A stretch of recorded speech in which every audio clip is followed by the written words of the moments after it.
Hello বন্ধুরা, সবাই কেমন আছেন? আশা করি সকলে ভালো আছেন।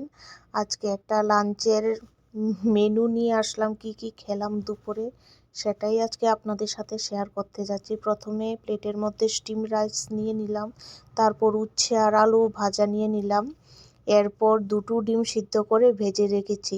এটা দেখেন দুটো কুসুম, আমি এই দুটো কুসুমওয়ালা ডিম কখনো খাইনি, ফার্স্ট টাইম খেলাম। তারপর আলু ভর্তা নিয়ে নিয়েছি শুকনো লঙ্কা ঘি দিয়ে মেখে।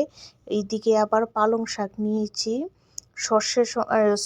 এটা রসুন সম্বার দিয়ে, আর সর্ষে সম্বার দিয়ে আমি এদিকে ডালটা করেছি পাতলা করে, দুপুরের ডাল।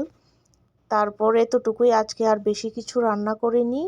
তো আমার এরকম ডাল ভাত শাক তারপর ডিম সিদ্ধ সিম্পল খাবারই খেতে সবচেয়ে বেশি আমার ভালো লাগে। এইদিকে আবার শুকনো লঙ্কা আর পেঁয়াজ এক টুকরো নিয়ে নিয়েছি।